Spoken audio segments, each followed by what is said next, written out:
Let's go, people.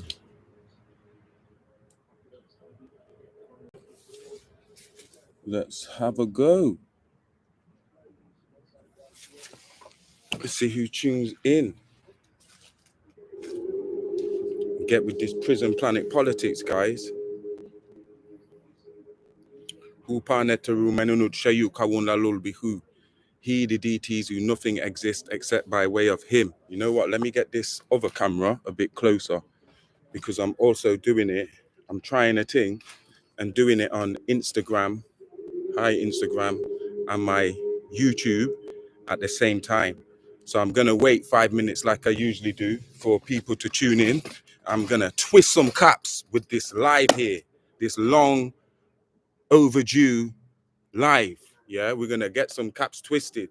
So who panetaru menonu chayu kawun lalo lubihu. He the deities who nothing exists except by way of him. Anu alioina alioina. Pa kolum pa istaf ba. Anuki fi pa ashuk shil kolum wakul ashuk kalun ni. Anuki farogun shil kolum wakul kalun farogun shil ni. Anuki wahed ka kolum wakul kalun wahed ka ni. Nuk aikilu anjihu kama farugun shil kolum wakub kama faryudun. Nuk aikilu akwenu kuldek nuk akfuzi fi kolum kama tawul kama kafuzi kanonlia amidu fi kolum. Anuki kabaha wahud. Kulum kalun anoki. Kulum yakul nuk aikilu. Kulum dora nuk abmilu. And anthem for all. The affirmation. I said, I am in the love of all, and all love is me. I am a part of all, and all is a part of me. I am one with all, and all is one with me. I can succeed as a part of all and fail as an individual. I can be all I wish in all, as long as my wish is to stay in all. I am never alone. All is, I am. All can, I can. All does, I do. I'm from Fraud, yeah? So yeah, guys, I wanted to get into this prison planet politics part 4. For the viewers, my viewers on YouTube, you probably haven't got into the prison planet politics series unless you're subscribed to my Instagram. That series that I did on Instagram while I was away from this YouTube channel. It's a real hot series in terms of some of the missing pieces to do with our more recent history rather than the ancient. So it's more to do with Tartaria and the British royals, being that it happened, these lives happened in and around the time when the Queen died. So it kind of geared me towards doing some research on the British royal family, and it led me further into Tartaria and Byzantium and all that kind of stuff. You understand? So that series there is really on my Instagram channel. Yeah, the Prison Planet Politics. But it's in 3 parts. And since then, I've downloaded more light codes on this thing because I'm somebody who, it's not like y'all know, it's not part-time for me. Do you understand what I'm saying? Like, I literally come off the camera and my head's in the books. Like, I'm always, as a philosopher, pondering on certain hermetic principles and philosophies and stuff like that, and how the universe works, and trying to connect dots together. Like, it's ongoing for me, it's constant. So while I delivered the Prison Planet Politics series on my Instagram on the TZT page, I've been getting even more parts because I had even more questions. You know how it is. The more things you find out, the more you find out how little you know, because the questions never stop. I had so much more questions to do with Tartaria and the giants and the custodians. And then on top of that now, off the back of them doing them lives, I got into the whole navigator who crossed the ice wall. Like, I've been hearing about this book and thought to myself, do you know what? I ain't bought a book in a while. I'm just going to buy this book. So I just went online and bought the book and thought, it's time for me to read this book, man. I've heard so much about it. I've read pages out of it. Let's have this book. So I swallowed that book and it twisted my cap off. And so I ordered part 2 one time. And then about 3-4 days after, part 2 was delivered and I gobbled that down too. So since then, my research going even further, it's made me get a few jewels and pieces to do with this whole us being on this known world underneath a dome, and there's 178 domes or other worlds outside of this world or including this world, and how that links to all of our cosmic information about the Anunnaki and how we tie the two together. Like the Anunnaki information is a lot to do with the cosmos and space, yeah. And then the knowledge that we're getting now with the light codes and the updates is a lot to do with Tartaria and flat Earth, and space isn't really real and planets ain't really real. They're other worlds and stuff like that. So in my research, I was like, okay, I need to bring these two together now. I need to find the middle ground and reconcile these two doctrines, because if you're not careful, them two doctrines are clashing. You either believe in space or you don't believe in space. You either believe the world's flat or you don't believe the world's flat, unless you have some kind of way of presenting your case so people can see, okay, now I know you understand. Like when I keep telling people about a toroid sphere. So a toroid field, all living organisms give off an aura, and the aura comes from the top and the bottom. So you could say the north and south pole, or your top and bottom, and spirals out kind of like a rugby ball or a kind of squashed football shape around you. So it creates an energy field around you. So plants have a toroid field, humans have a toroid field, the earth is a toroid field. Do you understand what I'm saying? But in terms of the plane, the surface, then the surface is flat, and we're definitely underneath a dome. Yeah, and they definitely got a hole where you can go inside of the earth on the bottom half of the world. Even though we know the plane's flat, there is a underneath or a hollow earth. So yeah, I'm saying all that to say I've been through a lot of research, man, over the last couple 3-4 weeks, and I wanted to present a case. Let's speak about worlds beyond. Let's speak about all of this stuff and find a reconciliation for it. Let's reconcile the facts of this story and tie it together, piece it together, so that people can have a more clear timeline, a more clear theory of everything, because everything is connected. And you got a lot of people out here talking about this thing like it's all in separate parts. But I want to speak about it in terms of a whole. Do you understand? This is the first time I'm doing YouTube on my MacBook, so it's different. So if you see me staring at the screen and pressing stuff and that's just me getting used to this new YouTube thing. So I'm gonna light up my spliff and jump in, man. I'm sure it's Puds official who's here, right? I'm sure it is. So yo, Wagwan, shout out to the brother, man. Because people are always late, but Puds is not late. So let's shout out and salute to that. Yeah, I'm just gonna jump straight in it. People can catch it whenever, yeah, because this is as much for me as it is for you guys. You understand what I'm saying?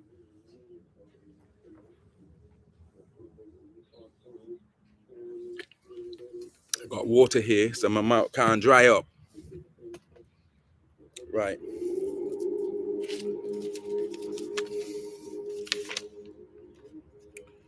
So yeah, man, I want us to understand as well. I don't know, Puds, if you've read yet the Navigator Who Crossed the Ice Wall, or if you've read pages from it or what. Yeah. But it's basically telling you about two different groups that are controlling this planet, or humans, and how they was having a war, and now they got a treaty, so they're working together against the humans and the giants. So one group is called the Custodians, right? And the other group is called the Anunnaki, who we're familiar with. Now, when I scrutinize them terms there, I see that as the same theme running throughout the Bible, because when you read the Bible, there's two agendas attached to the word God.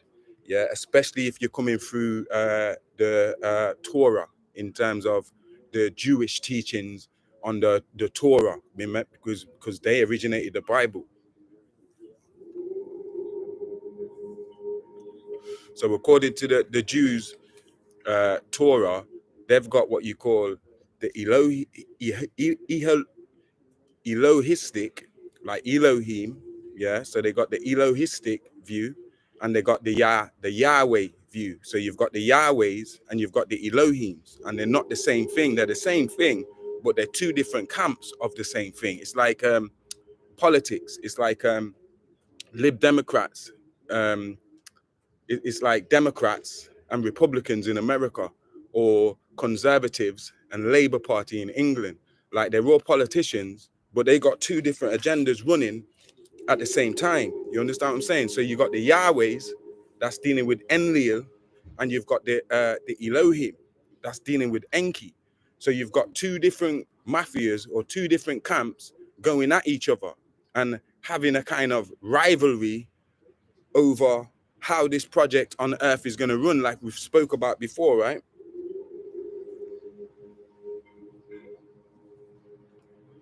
And it even says in the Holy Tablets, yeah, it says that at times these Yahwehs and the Jehovahs, they work these Yahwehs, or you can say Jehovah's, same word. These Jehovah's or Yahwehs, they work together with the Elohim when it suits them, when it's in their best interest. That's from the Holy Tablets. So when you go back to this book, The Navigator Who Crossed the Ice Walls, and they're telling you about the custodians and telling you about the Anunnakis, it's really the same things. They're using different words or different terms, whether you want to call them the custodians. I take that to be Enlil and them, because they took over the Adama project, which we're going to get into. So Enlil and them are the custodians. And when you're dealing with the Anunnaki, that's Enki in them. Do you understand what I'm saying?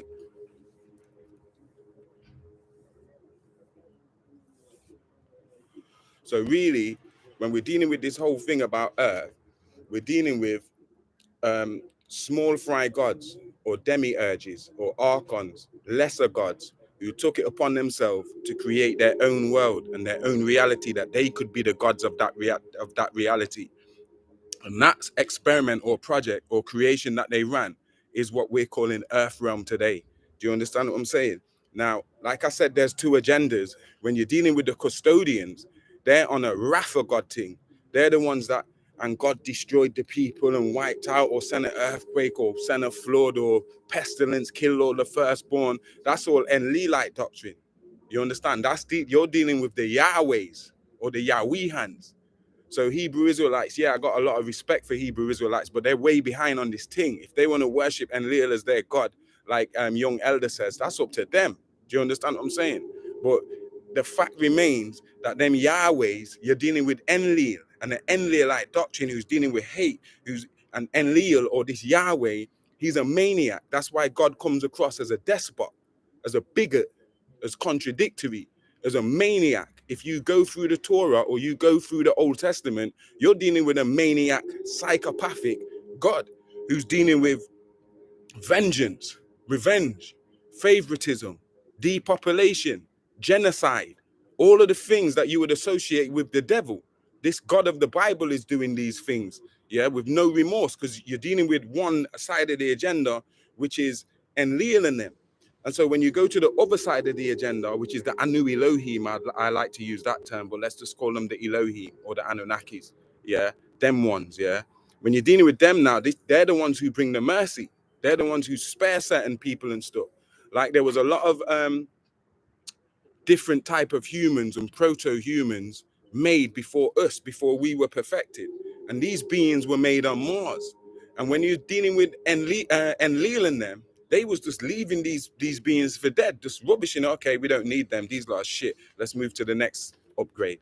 Fuck these lot. So they dash you away, or they wipe you out, kill you or something. Do you understand what I'm saying? Whereas Enki will come there and have mercy on these people. Say, you know what? You didn't make the cut or nothing, but we're going to let you live. You guys can stay here and just do your own thing and just don't interfere with no one and stay to yourself. You're dealing. So on that side now, you're dealing with the mercy. This is the mercy of God. Do you understand what I'm saying?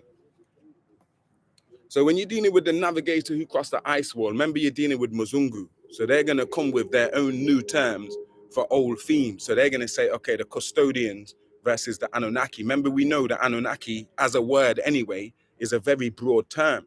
But let's narrow it down here to the rivalry between these two sons, Enki and Enlil. So Enlil took over the project. By the time we get to the second Adama project, Enlil's in full control. Do you understand? So we got to see him as the custodians. They're in custody of this planet Earth. Do you understand what I'm saying? And keeping us under these domes or whatever the case may be. Yeah. And then you've got the Elohims, who is Enki and them, who's trying to free humanity, who's trying to work with humanity, because humanity has got the source. And I'm going to explain what the source is. Yeah. So now when we're dealing with these domes, like we've explained to you, this Earth has got an electromagnetic plasmic dome.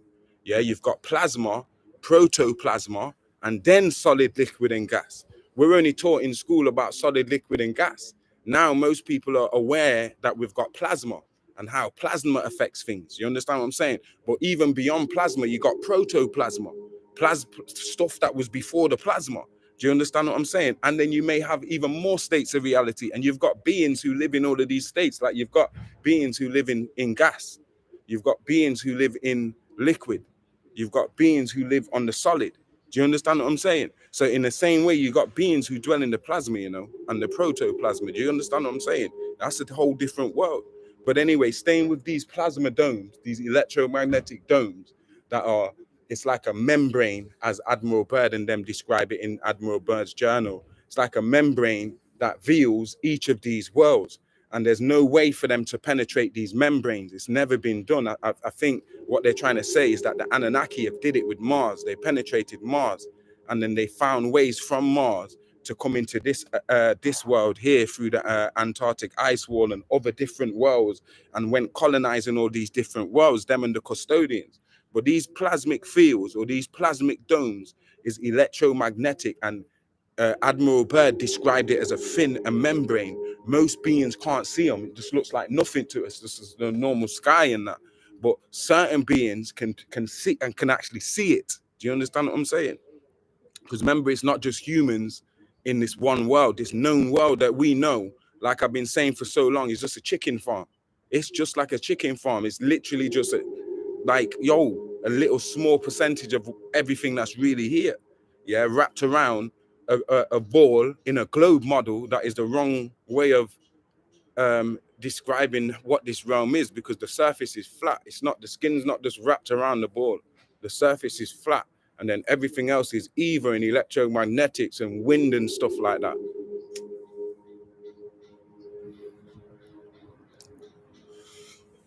So these domes being described as as a membrane by Admiral Byrd, yeah, our dome ends outside of the Antarctic ice wall. The ice wall, which goes around the whole circumference, the whole edge of the circle, yeah. And I should do it this way, like a plate, yeah, because the surface is flat like a plate, yeah. So around the edge of the plate, the whole surroundings is Antarctica, and we're in the middle here, like in the middle, literally, yeah. So if you go around the outer edges, away from the land masses, all the fucking circumference is what we're calling the ice wall, which is a 90-foot ice wall. Do you see what I'm saying? So when you go beyond that ice wall, there's certain passages through the water and through the ice. Yeah. When you go beyond that ice wall, it leads to other continents, other land masses, massiver than America and stuff. First, you get to what's called the Ancestral Republic. And you've got previous humans who escaped from different resets, who escaped a reset and settled on the ancestral, went beyond the ice wall and settled as a population of humans in the Ancestral Republic. The oldest part of it, or the eastern part of it, they call it Renasa, yeah? And then the other island is called El Arca. And then beyond that now, you've got like the moving islands of Thoth. You understand where you got a hybrid society of giants. They're half giant, half human that live there. And these guys come from the Tartaria reset and shit like that. Like, we're not told this stuff. These are the missing pieces in the real story of the earth. But that's called the Ancestral Republic, according to William Morris, who wrote the book, The Navigator Who Crossed the Ice Wall, and his daughter, who's wrote the follow-up, the 178 Worlds or whatever it's called. I've got it upstairs. Yeah. So these humans have always maintained their own independence and are fighting against these custodians. They're fighting against the custodians to maintain their ancient way of life. I've spoke about this ancient way of life, how we didn't need money. We had no money. We was dealing with goods and services. We didn't have poor people.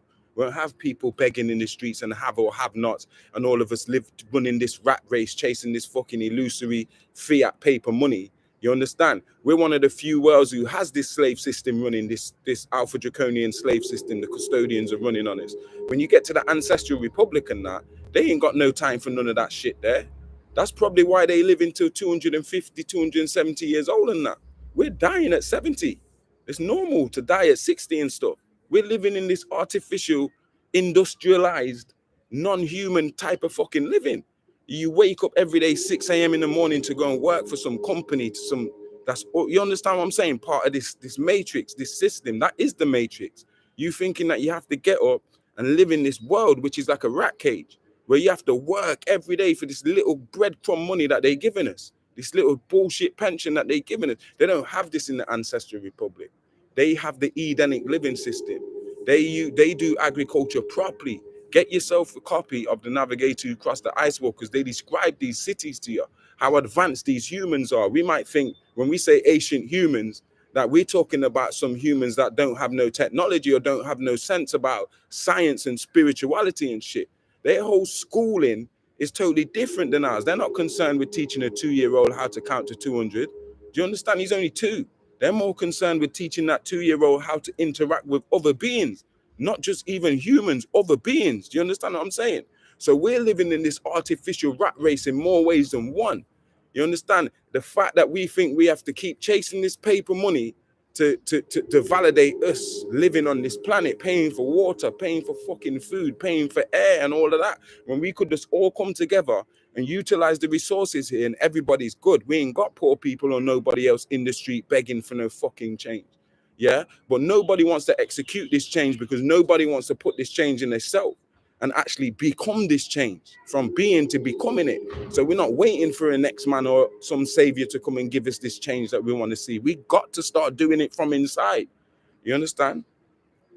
So yeah, you got like the Ancestral Republic and all these different lands. You got the Anunnaki land, you got the Draconian lands, all of these worlds that they told us about space, Procyon and Pleiades and Arcturus and Andromeda and fucking Orion and Sirius and Mars. These are all different ones of these 178 worlds beyond our dome, and they're under a dome.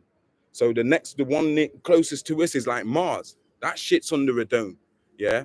And it's supposed to have one of the most biggest varieties of fauna and flora, different animals. It's like also what these draconians do, because one of their strategies, these custodians, these archons, they use humans against humans. So when they come and attack and colonize people, they turn your own against you. Yeah. We've seen that as black people on a small, on an individual scale, where they use our own blacks against us to take us down. But it's the same in the basic sense when we're talking about humanity.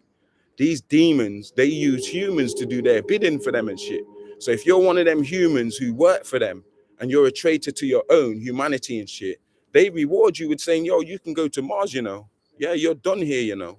And a lot of these celebrities who they're telling us are getting assassinated, there's some fake assassination. They say, yo, you did good, you know, George Floyd. We made it look like we killed you. Yeah, some people seen through it because there weren't really no blood in that. But anyway, you can go to Mars, yeah, and live it out in Mars. We'll regenerate you out there. You probably live till 200 and shit. You won't have to work every day and chase this money and all of that stuff. It's basically like a tropical paradise. You're on an extended tropical paradise. You won't even believe it's real. You think you're in some kind of dream or something like that. You see what I'm saying? So they reward the traitors of humanity by sending them to fucking Mars. You got politicians, you got Silicon Valley business execs, celebrities, sports stars, yeah, the ones who sell out, who knows what's going on, yeah, royal elite families and shit. They know what the fuck's going on, but you know what? They keep it hush, these politicians and that. They don't tell us, these celebrities and that. They play their role, yeah, and engineer society towards a certain way of thinking, especially these Hollywood celebs that get high up and stuff. So they send them to Mars. You can go to Mars and live it out on Mars, and you understand what I'm saying? They do this shit. Mars is like the next world next to this one underneath their dome. Do you understand? And they got what the Anunnaki do as well, because there's other beings who live on Mars. And remember, we're not talking about some planet floating in space that they're giving the same globe model that they're giving to us here.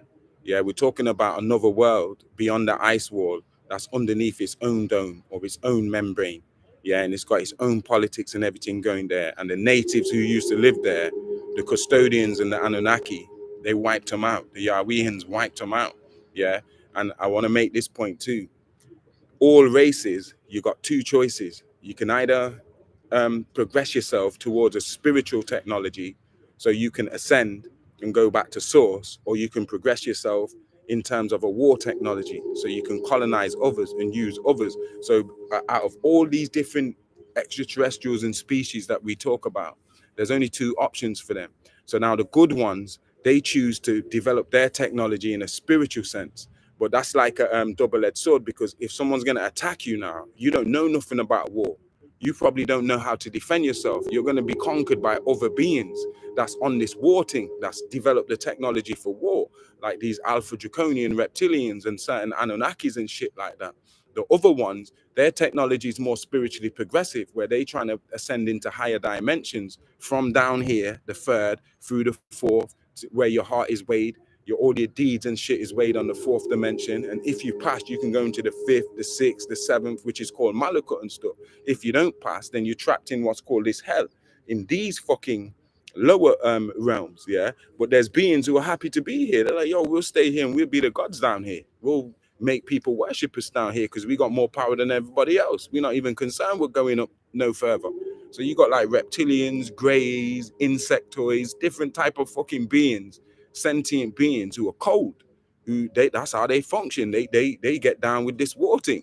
They come in to conquer your ass and use your resources and shit like that and use you as a battery. You understand what I'm saying? So the original beings on Mars, they end up getting conquered. They were some beautiful beings that was dealing with a spiritual progressive technology. So when they got attacked, they really didn't stand a chance. They got wiped out to the last one. So then Mars was used for the Anunnaki's first projects of cloning this Homo sapien, yeah, which was perfected in us. Do you understand what I'm saying? But the project was hijacked with other beings like these Yahwehans, Enlil and them, coming to try and sabotage the project. Let me stick to the notes, yeah.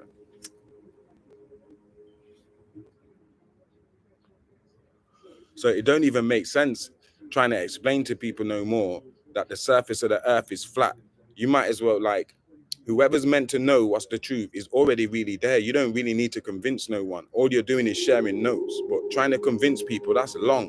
You understand? If people ain't convinced by now about certain things, let's just take the surface of the earth being flat for one, then there's no convincing them. Yeah. There's no convincing people about Antarctica and the ice wall and all that if they ain't already sparked by that conversation off their own initiative. You understand what I'm saying?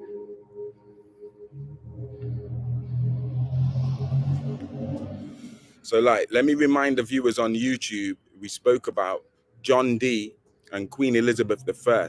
When Queen Elizabeth II died, we spoke about John Dee and Queen Elizabeth I, who was known as the Serpent Queen, yeah, who was a Tudor, the daughter of Henry VIII. And these are Moorish people. They're not the white people depicted in the art. 97% of which is false. We've already went through that in the Prison Planet Politics part 1, 2, and 3, and presented the receipts for this shit. You understand what I'm saying? But this same John Dee was a sorcerer, or who I would call an alchemist, because you got to understand the dirty Moors, the Black Devil Moors, the dirty Moors, they were teaching these Muzungu certain stuff that they weren't supposed to be teaching them.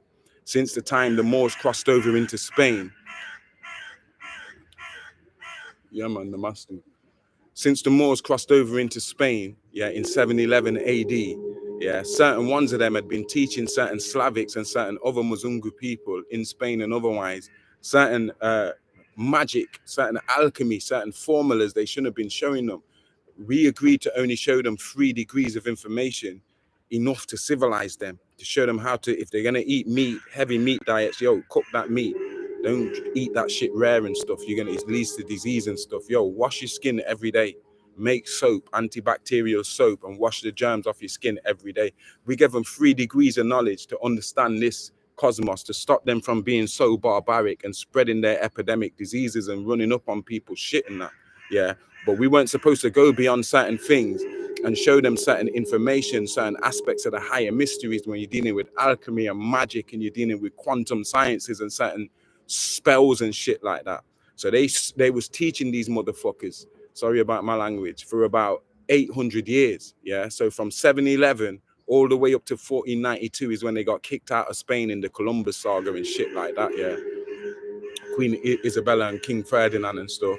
Yeah. That 800 years they had spent upgrading these golems, these Muzungu, by teaching them certain dark formulas and stuff. So one of the students of these teachings or this interaction was a fella named John Dee, and even his portrait might be wrong.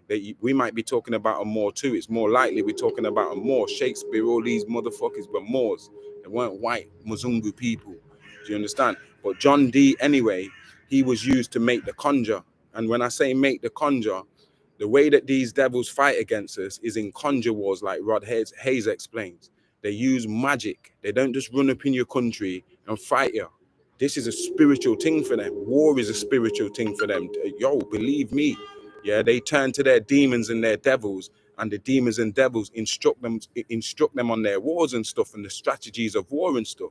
So this John Dee now was said to he was supposed to communicate interdimensionally, way past the fourth dimension up to the sixth dimension. There's certain entities there that they wanted to communicate with as to how can we escape this dome, because how can we crack this dome or escape it, because as far as they're concerned in their own research, they were saying, you know what, there's no physical being that can give us the information we need to crack this world and run this world and run all the other worlds. So in order for us to do that, we need to contact beings who are outside of this dimension, because outside of this, listen, these 178 worlds underneath domes, their own individual domes, yeah, all of them, all 178 of them are underneath a massive dome, the Great Dome.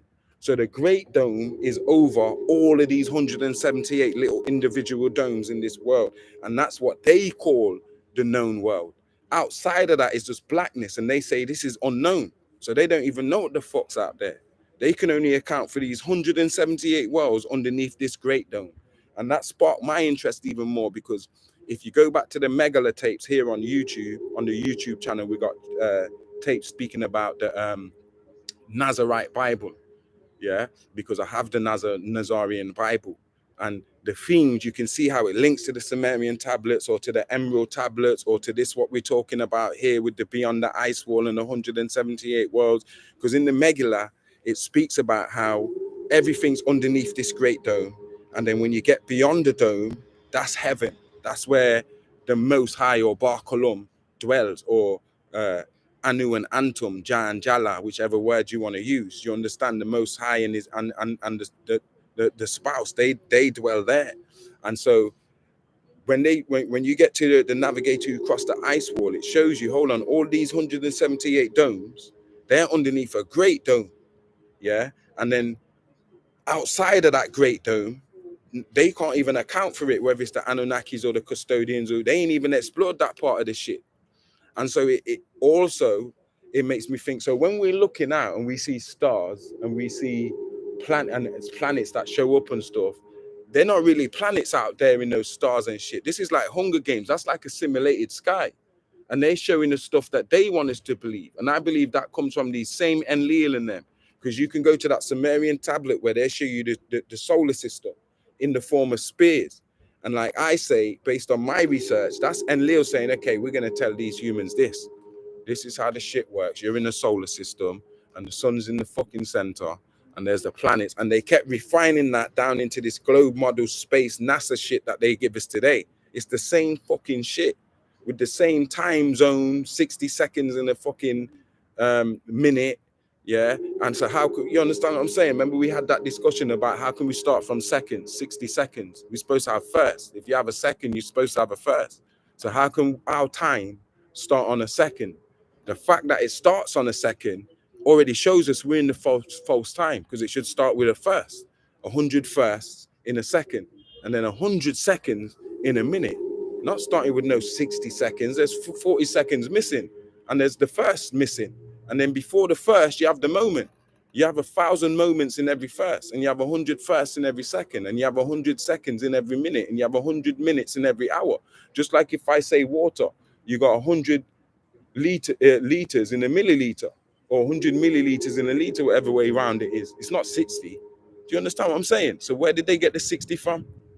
It's false time, and it's a false idea of worlds with the solar system business and the cosmos and space. None of that shit exists. It's a fucking dome. And if we go beyond this dome, yeah, the simulation might change. And we're like, what the fuck is this? Until you get to the next dome. Step inside that dome now. They got their own simulated sky and shit with their own fucking globe models or whatever else. Or not. So this John Dee, he was the one that they used to produce the conjure in modern times. They always use these conjures. If we go back to all the wars, even in ancient times with Kemet and stuff, They was using conjure wars against us. So in modern times, they started this shit back up with Queen Elizabeth I and John Dee. John Dee was her advisor. Every queen or king in Europe, Britain and shit, they had what you call court astrologers and advisors. And these motherfuckers were astrologers. They say, Queen, you know what, don't invade this country at this time because the planet here says this. And they were real magicians. Do you understand? So he was her court advisor. And also, he was the inspiration for 007, James Bond. He used to sign all his letters with 007 because he was also a spy. So the Queen used to send him to go and learn about people. Let me go and chill with these Africans, yeah, or these Americans, chill with them, go on like I'm their friend and stuff, and I understand all their ancient culture and paganism and that, and then come and report to the Queen, okay, this is their defense, this is how their cities are laid out and rare. He was all of that. Do you understand? So he communicated with these demons, man. And if you want to go back to them Prison Planet Politics part 1, 2, and 3, you can get all the information of that fucking conjure there. Yeah. But I just wanted to mention him here for the guys on YouTube who haven't heard me speak about John Dee. Go and do your research on John Dee, who was one of those, he was studying the Kybalion and the Hermetica and shit and all that Golden Dawn stuff with Aleister Crowley and all of them kind of figures. It's coming from this, from John Dee and Queen Elizabeth and them. They first started conjuring these demons, man, from the lower fourth and the fifth and the sixth and shit. Yeah. So they started contacting these custodians, yeah, and brought them back in, yeah. And they started doing, and when they did that, it led to a cataclysm. I believe they brought it on deliberately. It led to a cataclysm, meteors and shit started falling out the skies. This is in the 1800s AD, recently, in the last 200-300 years. Yeah, they had meteors and stuff flying out the sky and licking people down, and loads of people died. Yeah. On top of that, you had the epidemics that they was causing. They was causing all these epidemics and fucking plagues that was wiping out humans in modern times, man. And then after that happened, they bought their technology, what we're calling today flying saucers and stuff like that, and crafts, and they look like big, massive air balloons, but they're not hot air balloons. They're fucking different. They just look like that. Yeah. And they started using particle beam weapons and stuff and started frying cities and shit, man, and licking down stuff. Yeah. And that was the real reason also, because they wanted to lick down so much stuff of the old world. They had to use the excuse of war. Okay, let's make a world war between East and West, and we'll use that as an excuse to just bomb down everything else that we missed. So anything that's very vital to human history, yeah, let's wipe that shit out. Yeah, wipe it out, bang. Yeah, let's wipe it out. The only thing they probably couldn't really fucking destroy was stuff like the pyramids and shit. But any other little kind of stuff, yeah, because they did save some stuff. Oh, let's save this, and we'll just say it's this, but we don't want to get rid of this. We're saving this, yeah. Or this spot here, Turkmenistan, this empty city. Let's just save it. Look how beautiful it is. We'll just say it belongs to some dictator, yeah, somewhere, yeah, and no one lives there. But we'll save it, yeah. For when we reset again, we'll make this a new capital or whatever. Do you know what I'm saying? Like they got ways, but they started torching the place, man, because they got. All of this is on record, whether it's in America or whether it's in Europe or whether the fuck else. They had these aliens and these UFOs and shit, giant ones, and the whole cities of people were seeing this, running in their house, coming out on their doorstep, looking out. There's a UFO. We see this on the movies. We think this is make-believe stuff. We don't understand how real this is. This is Hollywood telling on themselves. They giving us all this false history in school and in the history books and stuff.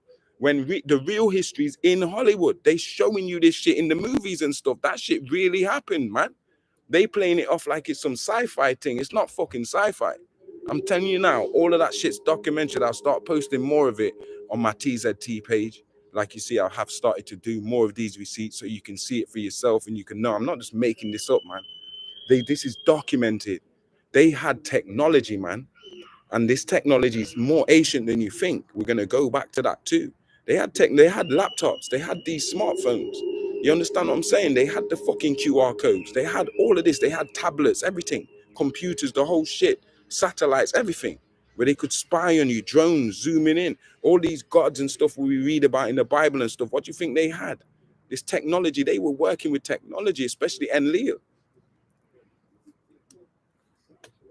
So they reset the world in the 1830s, 1840s. I want to say 1839. Some kind of cataclysm happened on Earth and wiped out a lot of humans. and it resulted in nuclear winter, which meaning for a while it was just cold. People died of the cold and shit. It was fucked up. So there was a lot of empty cities when this shit fucking, when the smoke cleared. It's just a lot of empty cities. And they fucking archons was like, listen, hurry up and get your people loaded up into these cities and get these fucking incubator babies and orphans and shit, slap them in these cities and indoctrinate them with this new shit. And they came up with a new calendar. Do you understand what I'm saying? A new fucking calendar. Yeah. And so at the same time, yeah, they put all these fucking clone babies in these new cities with these new doctrines and this new history of humanity and shit. They even had robots. I spoke to you guys before on other lives about automatons and how in Greece and shit and certain Asian writings, even further than Greece, it speaks about certain robots or automatons that were being used on certain islands. What island was it? Was it Minoa, Crete, or one of them islands? They had a robot on there that if you try and go on that island, this robot's coming to the shore to do you, bro. He's like the guardian of the island. I can't remember what was on the island. It might be linked to the Golden Fleece story or whatever it was. But yo, these robots is on these fucking islands and shit. These Greeks have got the formula and shit how to make these robots. It's even in India. If you read the Mahabharatas and stuff, they're talking about what's his name? I forgot his name, man. But he was an android. He was a robot like R2D2 and TP300 or whatever the fuck his name is in Star Wars. These are androids. His head could come off and fly off and go and look. Go and look and see how the battle's going. My man's head comes off. He flies. He goes and reviews the situation. His head comes back, fits back on the body, tells who was he speaking to, Vishnu or one of these other gods. He says, listen, this is how much man they got.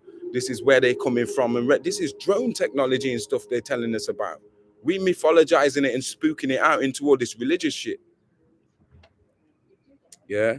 So the Anunnaki and the custodians had wars, meaning these Enlil and Enki, they're going to war and shit. And then at times they say, you know what, let's just halt the war and let's get this done and shit. And let's get that done and shit like that. And these Yahwehans, they working with reptilians and all types of other shit. So when you're talking about the custodians, that to me, that just represents the Galactic Republic. Yeah. With Enlil, the fucking, what's his name? Halal, Mother Hubbard, yeah, all of them motherfuckers in one coalition.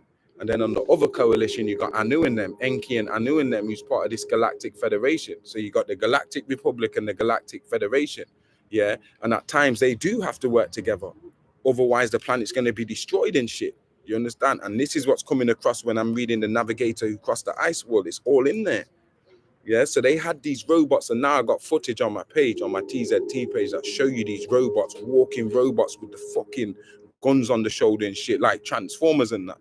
We talking about World War I and II and before and shit. They already running this technology, man. And it gets deeper because, like I told you, when you go to the Sumerian tablets, even the Bible and stuff, they speaking about this technology.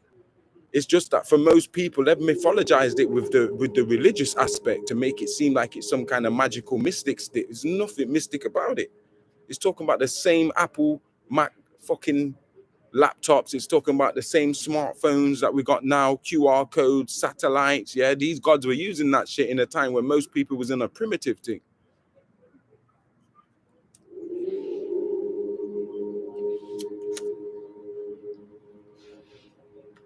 So when you read The Navigator Who Crossed the Ice Wall, it tells you that these Anunnakis and the custodians, or Enki and Enlil, or the two camps, started warring again.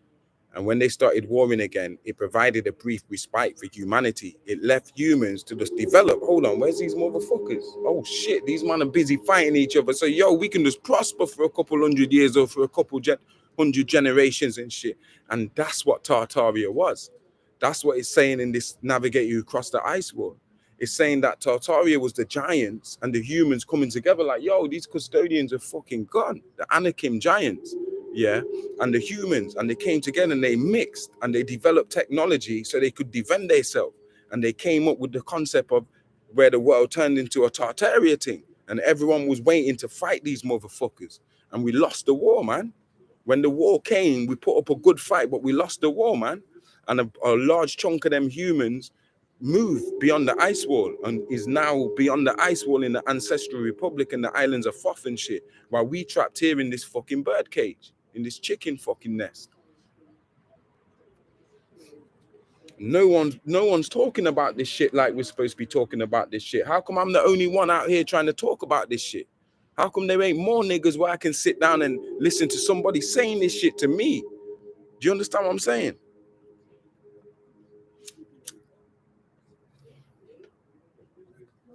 So that's why I feel like if they say 7.7 billion humans is here, how many of them humans you feel is real humans? And how many of them humans you feel is from them incubator babies and shit, them families?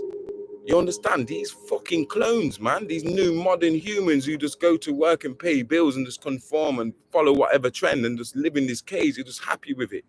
This little dead 80 years, if you look at. You understand? You got niggas out here living to 250 and shit. But we just here, man, breathing this poisonous air, man, fucking this, eating this poisonous food, drinking this poisonous water, man. There's fucking epidemic germs every fucking where and that, man. Like, how come more people ain't speaking about this shit here? Like, I don't get this shit. I feel like, yo, shout out to the people who are tuned into the live, yeah? So the 1840s, there was a fucking cataclysm. Some kind of wipeout happened. And how they cover it, they omit that shit out of history, control the narrative, chop that piece out, just like they chop out everybody who's, they call an anti-vaxxer. They chop all that narration out, and they just focus on what they want, which is the Industrial Revolution. And they tell us this was invented, this was invented, this was invented, this was invented. All these fucking inventions just broke out and took humanity to the next frontier. Yeah, and it happened in the space of 100 years. Let's say the 1900s, yeah, was that 100 years. And then since then, ain't nobody invented shit. It just came for 100 years and stopped. You know why? Because that's a fucking lie. Like I tell people, sorry about my language.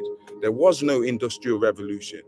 There was them pushing the reset button and then fucking saying, okay, they can have this. Put back out computers. We don't want computers yet. We'll put that shit out in the 60s. Put that out now anyway. Put planes out. Put trains out. Put electricity out. They're not having no other form of fucking energy. That's the only energy they're gonna have. We can monetize this shit here. You understand? We can make killing off fucking coal, off electricity. Yo, we're gonna have a whole energy industry, and that's gonna be another trigger button for us. Because when we're ready, we're just gonna push the button. Bah! Energy crisis. There's no fucking electric. There's no current. There's no nothing. Yeah, well, that's brilliant. Okay, so we'll roll that out. Electricity. We'll say that it was Edison and Tesla. Yo, shit. We'll even invent characters. We'll make people up that is not. They never fucking existed. Yeah, like Saint Maurice. Yeah, let's make him up to cover up how this whole shit was black people. But we'll just focus on one guy and say he was a fucking leader of some regiment or something. Yeah, okay, Saint Maurice. We'll make him up. Yeah, we'll make niggas up, or we'll make their whole story up different than what it is. Napoleon. This guy was a crackhead. Yeah, and he tried to fuck up the whole world. Yeah, but really there's more to Napoleon than what they're saying. That whole story is bullshit. Yeah, Hitler. Yeah, he tried to kill all the Jews. Yeah, there's whole more to the story about Hitler and the Nazis. And I'm not sympathizing with the Nazis. Yeah, but it's not what they fucking said to us. All that shit, there's a lie. Even the fact that they said they sent Admiral Byrd after fucking Adolf Hitler. Yeah, in when was it? 1939. Was it 1939? I can't even remember when the fuck it was. But anyway, they sent this nigga to find Hitler and the Nazis. That's the official story they give us, which is not official because it's supposed to be, oh, we've just found out, bastard, Hitler survived and they sent Byrd after him. But now you read this navigator from the ice, who crossed the ice walls, they're saying in there that, hold on, that was the custodians attacking the Ancestral Republic. They was trying to wipe out these humans behind the ice wall. They don't want humans to progress. They don't even want them to survive. They know these niggas escaped from the reset. They trying to lick them down. So they whack up one of the places and shit. These people ain't probably never seen war for a good 200-300 fucking years.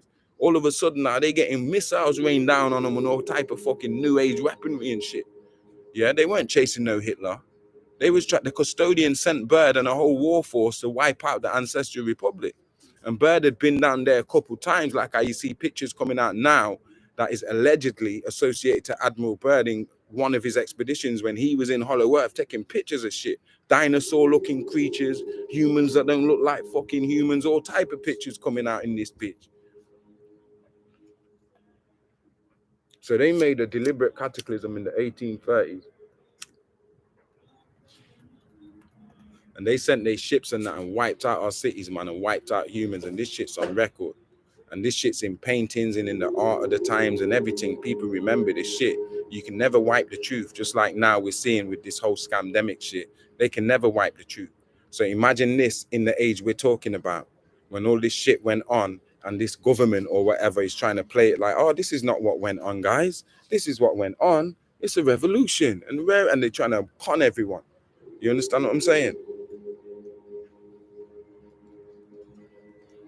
They used particle beam weapons, yeah, to destroy the places that needed to be destroyed. Yeah, they had ancient robots and shit walking around with the armies. Go on my TZT page and look, the videos, the receipts are on there. They had these automaton robots with the big cannons on their shoulder and shit, walking with these armies of people. They look like Stalin and them's people. It looked like it could be the Russians or whoever else, but these niggas had technology, man. They had these big warcraft and warships and fucking, the food, man. We've been conned in public education. Yeah.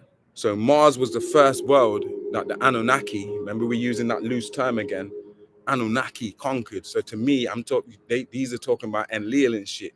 He's the Anunnaki. He don't give a shit. He ain't got no mercy. He want to depopulate. Wipe these motherfucking creatures out. Let's start our project, yeah? And experiment on this and dash them away and throw them away and bin them. And let's work with this. And that's it. This is his agenda. This Yahweh dude. These Yahwehan Anunnakis, man. Yeah, this is how they do. So they conquered Mars and wiped out the natives of Mars. And they started this humanoid project where, we're going to make a fucking race to do the work we want. We want to take all the gold out of Earth, yeah? Them known lands in Earth. They take the gold out of there, but we need a worker to do it. So we're going to create a fucking slave to do the shit from previous humans that was already here. So let's use them, Homo erectuses and shit, and merge our DNA with them. And Leo didn't want to do it. At first, he was like, I don't want us to merge our genes with these people here. Enki's like, I want to merge our genes with these fucking beings here. Yeah, and make this super slave, this super being. And I've got a good agenda. Enki had a good agenda for this human. Why? Because on the bigger scheme of things, with all this madness going on in all these 178 worlds and different species and shit, man, yeah, there was a prophecy that said, you know what? There's going to be a species created and they're going to be the peacemakers. They're going to be a walking peace treaty in this whole fucking 178 worlds. They're going to be the solution. We're the walking fucking solution. Human beings, or I should say human sovereigns. That's the new word I'm going to use. As human sovereigns, we're the fucking sovereigns of the whole 178 worlds. All of these worlds are centered around us. And I don't want to sound egocentric, like I'm dealing with an ego thing. Oh yeah, humans. No, I'm not saying that. I'm saying it's the reason why they so concentrated on us. And I'm going to take you further because now when you read this Navigator Who Crossed the Ice Walls, they say the custodians and the Anunnakis are fascinated with the source in humans. When a human dies, yeah, its soul goes beyond the fucking domes. The human soul goes through the fucking dome and goes back to the main fucking dome, a world that the Anunnaki and the custodians have not penetrated. They don't know nothing about it. They've tried to get through this dome. They've sent other beings through and watch these beings get incinerated, fried and shit, and they can't crack. How do we get through to this main world? They call it the source. But all humans have a part of this source, this Barkalum inside of them. And so when a human dies, this source goes back to the fucking source. And they're fascinated by it. And it ties us to every one of these different species around us. And so they're so fascinated with us. But what it tells me is that they're scared of us. They are afraid that we are greater than them. They understand, this is the fucking prophecy. They're the solution. They're the sovereign. Them human beings, we got to keep them dumb or it's game over for everyone. All this evil everyone's trying to run is game over. So they got to keep us in these little dumb, indoctrinated books, the Bible, the Torah, the Quran, capitalism, democracy. Fucking hell, people. Yo, so the first world they cracked was Mars, and they used it as a place where they had this Adama project, where they cloning this slave to mine the gold for them. Yeah. So first Enki was in control of this project, and he was from the Elohim, so he had a good agenda for humans, and he made humans with certain capabilities. Obviously, it's his project. Yeah. This is a part of the prophecy. We're greater than them. We got the DNA of 22 different fucking species inside us. We connected to the source. Why? Turn to your Genesis 2, chapter 2, verses 7. And I'm going to tell you why. It tells you the most high God, Anu, yeah, breathed his spirit, yeah, his spirit, or nafs, or nefesh. Nafs in Arabic, nefesh in Hebrew, the same word, spirit, nafsi, yeah. Muslims know this word, nafsi, yeah. Nefesh, if you're dealing with the Hebrew Israelite thing, spirit. The Most High breathed his spirit into man, and man became a living soul, yeah. So that we all of us have a part of the Most High inside of us, you know. The Most High exists inside of everyone, every fucking one on the planet, yeah. And that's the goal inside of me and you. Each one of us, that's our treasure inside of us. You understand that? That they make us more special than anything. You understand? That's the only God you're supposed to be worshiping. Is that God inside of you? If you worship yourself, a God will appear. You understand what I'm saying? The first world, they had about 24 different types of humans. Yeah. And like I said about Enlil, when he took over, he abandoned them. Like, fuck that. We don't want to use none of these crap ass humans. This one here that Enki was perfecting, we're going to use this one. Ship them to Earth, because this shit was going to Mars, or was going on Mars. So they moved us to this world, the perfected humans to this world, and keep us in this cage that we call the known world. Yeah. And have us running off of this see-through fucking history, his story, this fucked up programming. Do you understand what I'm saying? That's what's been going on since the fucking 1800s, since the 1830s and stuff. Yeah. So Mars was the first membrane that they actually cracked that fucker, and they got inside there. Yeah. And like I said, these Anunnakis have a fear of the source, of the unknown. We go back to the unknown. We go outside of the main dome and go back to the unknown. They scared of that shit. Enlil and them, these custodians, they trying to figure out what the fuck that is. That's why they keep us in this slave das colony. When the reptilians enslave other beings, after about 4 or 5 cycles, they let them beings go. The only ones they've never let go is humans. There's something in humans that they fear, and I'm showing you what it is.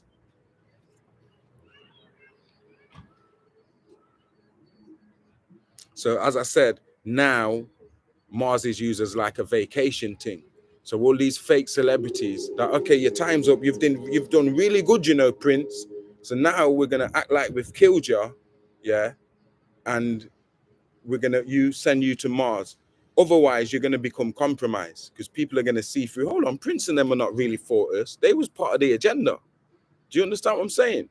So I'm not saying all the celebrities, all of them are fake, because some of them really do get killed, and we know who they are.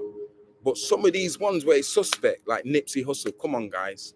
There's no blood on this guy's t-shirt. He gets hit with a shotgun in his chest. There's no blood on him. It's the same with the George Floyd. You understand? I'm not saying the knee and the neck couldn't kill him.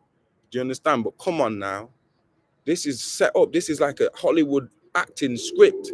You understand? That from the medics to the way the police need him in his neck, to the fucking bystanders, to the store owners, to the people operating the cameras. It's all set up, man. And if by now we can't see, then we must be planning to just be reset and just fall with this Claude Schwab shit, man. Because by now it's obvious. It don't need me here, sitting here saying this.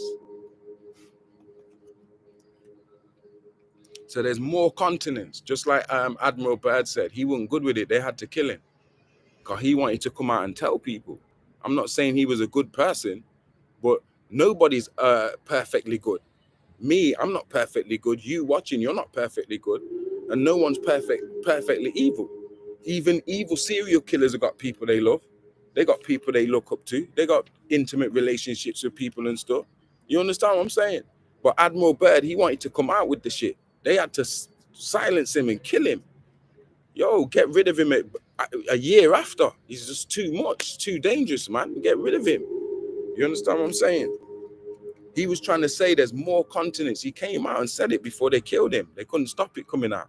It's out. We watch it today. Yeah, guys, it's timing me out on the Instagram. That's why I'm doing it on YouTube. If you wanna continue, you gotta switch over to the Scribe Tribe channel on YouTube, where I'm sit here and get this shit done. You understand? Respect for tuning in still though, yeah? I'm gonna let it time out. Join me on Scribe Tribe YouTube channel where we're continuing, yeah. So yeah, like Admiral Byrd wanted to speak about how there's more continents as big as America, bigger than America, continents with fucking all the resources on there and shit. That, do you understand what I'm saying? He wanted to speak about it, so he spoke. I think it was on a stop off before he reached back to America. He had already started speaking on his way back. Was it Argentina or somewhere else? Where he started speaking to the press, and that's where we get today on YouTube, where you see him saying, "Oh, there's worlds beyond the Antarctic with the resources and land more bigger than America and fucking it wasn't ice and all that." He's trying to explain, yo, there's more continents. My man went and took his camera and he wasn't on himself. When they say Admiral Byrd, they give us this idea that it's just him in a plane on himself. There was a whole group that traveled with him, and every one of these groups is important people. Some of them are Freemasons and from secret societies like the Golden Dawn and the Rosicrucians and shit. One of them was one of the custodians who actually knows the way. You understand? Like I said, this was reconnaissance at first when they go and map out the place and stuff. Remember, these custodians are in a war with these ancestral humans. You got Mayans, Kemetians, all type of people there. White, black, all type of people there. Asian people and shit who escape cataclysms, Tartarians, giants, all type of people there. Do you understand what I'm saying? So with Admiral Byrd, he don't just go on himself. He goes in a group. They got Freemasons. They got certain different sorcerers and shit that move with him. Certain politicians and shit. One of them was high profile. They don't give his name. Yeah. And certain. So today you can expect, like when they tell you, oh, all these people we seen in 2018 was going to Antarctica. World leaders and royal families and business execs and Donald Trump and Boris and the Pope and the Saudi royals. All these people. And I was saying, yo, why is all these people going to Antarctica? It was over the Christmas period and shit. Putin was going missing. People was like, yo, where's Putin? He was returning. His wife was saying, yo, that ain't my fucking husband. Do you guys remember this shit? Because I remember it, you know. I wake up and it's like I say, it's like I'm in the movie. Like, hold on, I'm one of them anomaly humans. I'm not supposed to remember, but why am I remembering? It's sparking me to think, who the fuck am I, man? Like, yo, how come we remembering? Because we're all anomalies. If we're remembering certain shit and tuning into this shit, this wasn't supposed to be happening according to their plan. Yeah. But like I said, we got a piece of the Most High deep within us. And that's why they're so interested in us. You understand? So there's more continents, yeah, going down past the Ancestral Republic and that moving islands of Thoth and stuff and the Anunnaki lands and the Renaissance, other the Dracos and the Pleiades and fucking Orion and Sirius. There's other lands in their domes. Do you understand? So if you go to Genesis 1, verses 7 to 9, it speaks about this dome. It's right there in the Bible for you, telling you, yo, the firmaments. God made a dome in the form of a firmament, yeah, over this earth to trap people in here. I got that video on my TZT page of Tyson DeGrasse, the biggest fraud in the world, yeah, telling the brother how the brother's like, oh, I want to go to space. And Tyson's admitting, well, we ain't really never been to space. There is no space. We've only been in lower Earth orbit. Like the space station, if we point up in the sky, is a shorter distance than me driving from New York to Florida.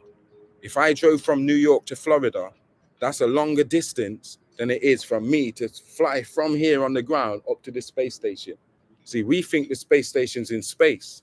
That shit ain't in space. That shit there is in fucking lower Earth orbit, or what they call LEO, lower Earth orbit. So Tyson DeGrasse is saying this. He's saying, listen, nobody's ever left Earth orbit. No one. And this goes for me telling people that the moon is inside Earth's orbit. When people are like, oh, the moon that they give us, that moon thing there that they're showing us, that reptilian base, you understand? That's something else. But the moon we see, that little light at nighttime that's going around and shit, Nah, man, that shit there ain't in no space. That shit there's in lower Earth orbit. It's inside the firmament. Yeah. And it's a shorter distance to that space station than it is me driving from New York to Florida or Florida to New York. It's not that high up. It's really low. People don't understand this. Yeah. And the same goes for the satellites that are tied to hot air balloons that are floating in lower Earth orbit. There's no satellites in space, man. This model that they give us, this CGI, if you type in now the Earth CGI picture of the Earth, you're going to get all the pictures they've ever showed you of Earth. They've never ever showed you a real picture of Earth. It's always been CGI. Yeah. So yeah, Genesis 1, chapter 1, verses 7 through 9 speaks about the firmament that the Most High put over this planet to keep certain things in. The Most High does it over all realms, because when beings are not supposed to come out of their realm and interfere with another realm. It's not supposed to be like that. Obviously, there's normal passages, like maybe one route that only the most advanced people on that world know. Okay, there's another world, you know. If you make it, we'll show you. But it's not supposed to be this free for all where races are trying to conquer races and stuff. See, it's not just here with humans in the known world with racism, black versus white and all of that shit. This goes beyond human politics. This is foreign. Yeah, this is brought in by archons, who what we're calling demons. This is their politics. So I want you to make that distinction in your head, especially when you're reading the Navigate You Across the Ice Walls. When they're speaking about the custodians, they're speaking about Enlil and his camp, his Enlilite Yahweh hands. Yeah. And when they're speaking about Anunnaki, it's speaking about Enki and his camp of Elohim or Anu Elohim. And they're versing each other. And in different cultures, they call them different things. Like they might call in Greece, they might say, okay, it's Poseidon versus fucking, who's the other one? Zeus or whatever. Or Hades versus Zeus with the Enki and Enlil thing. Or they might say in Egypt, Horus versus Seth. Yeah, but it's the same story that they're just giving different names to these beings, man.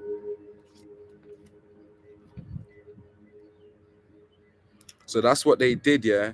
When they took over this thing, and Enlil and them, because it keeps flopping, every now and then they press the reset button. They press a reset button on their fake world that they've created so they can be the gods of the world, because they got us to start worshiping them. But it's time for you to stop worshiping this Yahweh and worshiping these false gods out here. You're the God you need to be worshiping, because you got the spirit of Anu inside of you. Otherwise, you couldn't be here in this form. As it says, God breathed his spirit into man and man became a living soul, yeah? Man and woman. Okay, so we are the living soul. We're not this flesh or the muscles or look at my ass or look at my tits or I'm the prettiest or it's none of that, yeah? The real you is everything you don't see.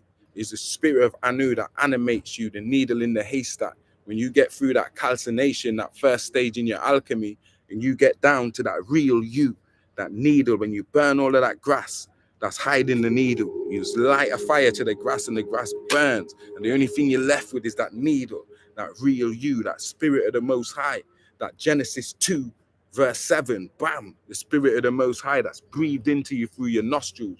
And man became a living soul. And that's why you see also they keep licking off our noses. It's not just about race. It's about, that's it. That's where the God breathed the living spirit. You became the golden Horus or the Messiah of this fucking, whether you want to call it cosmos or these known worlds. We are the messiahs of it.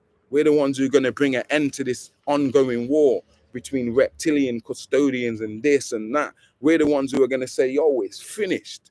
It's done. Yeah? And if anyone's going to be a god, we're the fucking god. Because we got 22 different species DNA in us. Yeah? And we done with these nursery shit. And we're done with globe earth. And we're done with worshipping y'all motherfuckers. I don't care who you are. We don't worship you. You understand what I'm saying? We worship Bar Kalum, the all, the spirit of the Most High, the first Anu that was breathed into us. We got the right to be here. And we're going to put an end to this shit. We're going to be the change that we want to see. We're going to step into our power as being gods. You understand? As human beings or human sovereigns, sorry. So they filled up these cities with these incubator babies, man. 7.7 billion people on the planet. If you ask me, half these motherfuckers, or 2/3 of them, is not even real humans. That's why we can sit down here with only a few of us having this discussion, rather than us, the whole world joining in on this fucking discussion. You understand? That's why so many people rather watch football, or rather watch the Kardashians, or rather watch fucking Soul Train or some music shit. You understand what I'm saying? Because you're not dealing with full thinking, sentient humans, and that's why we got to give up on trying to convince everyone. The people who are convinced is already fucking convinced. You're gonna bump into them more and more and more. So black ones, white ones, Chinese ones, fucking Indian ones, Muslim ones, Christian ones, Jewish ones. We're gonna buck up into them. Female ones, male ones, old ones, young ones. Yo, all of us, we're gonna meet each other. But trying to convince the rest, yo, that's a come on. That time's done. That's probably an incubator family. That's probably an incubator baby that's just pushing out drones for the last 200-300 years. Yeah, counterfeit humans, soulless. That's why I say when you're dealing with the word soul in Aramaic, you're dealing with the word ruach. Yeah, and when you cross over into the Arabic, that word ruach, that becomes ruh. You understand? Sorry, the other way around. Ruach is Hebrew. That's an Aramaic word, because there ain't no such language as Hebrew. Even that's false. Aramaic, when you say ruach, Rookh, ruach, that's your soul. You understand what I'm saying? When you go into the Arabic, the Syriac Arabic, yeah, you say ruh, Ruwh, ruh. You understand? From the back of your throat, ruh, yeah, your soul, yeah, or what we call in Kemet, bah, your soul. You understand? Your spirit, that's nafs or nefesh, to show you there's a difference between your spirit and your soul. Your spirit is in your blood. That's why if you are going to eat meat, you're supposed to take the blood out, because that's the spirit of the animal. That's why you see cannibalism people. Let's say, oh, we're going to eat them warriors, because if we eat them, we're going to get their warrior spirit. Like I say, the spirit's in the blood. But the soul, that's something else. That's the ruh. That's the consciousness. That's soul. Yeah, that's linked to the word soul, son. You understand what I'm saying? So these counterfeit humans, they don't have souls. These half souls and these fucking NPCs, non-player characters and stuff, these are the drones. These are created counterfeit humans that are just filling up the numbers. These are the Sims. Yeah, conformers. Yeah, they're the ones that educated fools that really think they are smart through this public education or this degree, because they got this degree from uni, or their son did, or their daughter did, or their sister did, or whoever else. Yeah, they got qualified in the matrix. You understand what I'm saying? Worship yourself and a God will appear. Break the spell. The time for these religions of beliefs and unconfirmed beliefs and dogmas and that shit's done. Do you understand? I'm here to tell you that shit's done. Yeah, we are the solution for this whole entire fucking thing. Us waking up to who we are is the solution. We are the walking peace treaty, the leveler for all these motherfuckers. Think about it, what humans are capable of. You understand? Think about the powers that we possess as humanity to fucking affect change, not only in our own known world, but we don't need nobody to come and save us. They got people from the Ancestral Republic that's been risking their lives for the last 200 years coming here. You think they're normal humans. They've been coming here trying to talk to me and you to get us to see past this fucking matrix and see yourself out. You understand? But somehow we just trapped here. There's people dying. They know this air's poison. They know this water's poison. They know they come here, it's going to fuck them up. They can stay there and live for hundreds of years. Yeah? All that time, that shit needs to stop. You know why? Because we need to take responsibility for this shit. We need to reach a point where we don't even need saving. We kicking the custodians the fuck out of here. And then we connecting with everyone else. Yo, come and visit. This shit's changed. We changing this shit. You probably think you fucking in the Avatar film or something. We've changed this shit. You understand what I'm saying? It's up to us, man. So it goes back to the fundamental questions that I'm asking in my sixth book, Today is Tomorrow is Yesterday, The Persistence of Existence. And I ask the fundamental questions again that we ain't heard since school. What are humans? Why are we here? You know, if you ask a human, what are you? 10 different humans, you probably get 10 different answers, because we know everything about everyone except ourselves. Who the fuck are you? Who are you? Some people might say I'm a god. Some people might say I'm Cometian. Some people might say I ain't black, I'm Indian. Some people might say I'm a Hebrew Israelite. The next man might say I'm just a human being. And yo, there's so many different answers, because don't nobody really know they self. We know about reptilians, we know about Antarctica, we know about space, we know about grays, we know about racism, we know about false history, we know about this, we know about that, but we don't know ourselves. And the ancestors were trying to say, yo, that's the first piece. Know you. Forget everything else, man. Forget Kanye. Forget a next man. Forget a next woman. Forget this. Forget that. What about you? Who are you? What do you represent? Why are you here? What is your purpose?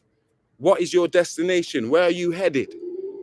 Nobody don't want to talk about this shit. Everybody want to talk about Jesus or fucking Muhammad and the Quran or Allah or reptilians. You understand? Or flat earth or whatever. What about us? Who are you? Who are we? Why are we here? Who put us here? Where are we headed? What's the purpose? What's the plan? What's the destination? What's the end? Where's the end game? You know, people just want to be out here sounding fucking nice. I'm not here to sound nice. I don't even care if I'm swearing no more. Man is the soul. They've taught us that man is a physical being, a physical vessel, physical, yeah? Everything to do with material, physical. Man is the soul. It's right in the Bible for you. Genesis 2, verse 7. And God breathed his spirit into man, and man became a living soul. That's your question answered. What are humans? Humans are a living soul. I'm a living soul, yeah? Because I existed, and now I'm living in this physical life with my soul. I'm driving myself in this physical reality. I'm a living soul. So this is not me. Yeah, these muscles ain't me, this face ain't me, this clothes ain't me, none of this shit is me. The me is everything I'm saying to you. That's me. That's the difference. Everybody else trying to be something that they not. They trying to say they this, they that. Nigga, I'm a living soul, just like the Bible told you. Simple. Yeah, beautifully so. Yeah, and I'm ever living as a living soul, and I incarnate in these avatars and visit these beautiful worlds that my Eli, my Most High, has made and created for me to experience, or I've made for me to experience. How about that? So man is the soul, woman is the soul, not the body. I don't care how big your ass is, how nice it might look. I don't care how pretty you are. I don't care how big your muscles are. I don't care what car you drive. I don't care what house you live in. Do you understand? All I care about is the state of the soul. Yeah? The state of the soul. Is the soul good? That's a good soul. Yo, I don't care if you're living in a box. That's a good soul. I love that soul. That soul's beneficial. Do you understand what I'm saying? Or you could, yo, that soul's horrible. I don't care what kind of place that soul lives in, or how good the food is that they eat, or how nice they live in this matrix. That's a horrible soul to me. Yeah, man or woman is the soul. The body is just an avatar. Yeah, and in saying that, there's many different man and woman of different other worlds. Like I said, we keep thinking we're the only ones. There's humanoids in all these different 178 different worlds, different type of humanoids. You understand what I'm saying? Some might look exactly like us, some might look slightly different, some might look a lot different. But there's loads. Do you understand? It's not just us. Like I said, it's the soul inside. And we one of the main groups as to why we getting so much smoke and been getting so much smoke here for so fucking long, and over and over and over and over with no end to it. 6,000 years is what my master says. Yo, this shit's been going on 6,000 years, son. When I tried to tell people this 20 years ago, they was like, yo, you crazy. You need to go read the Quran, or you need to go read the Bible, or you need to go and read the Hebrew Israelite stuff. Nobody wanted to listen. Now we're in a total different ball game. Now, I don't have to say this shit no more. I can stay in my house and write books.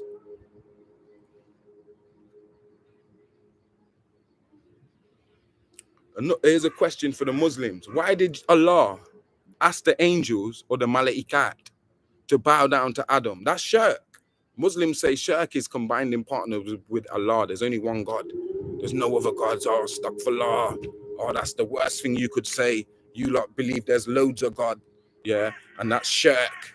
If you bow down and pray to another God, that's one of the worst sins in Islam. That's shirk. You're gonna burn in Jahannam, in hell.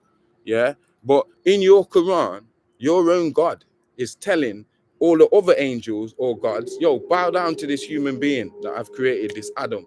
Bow down. Yeah, Anu.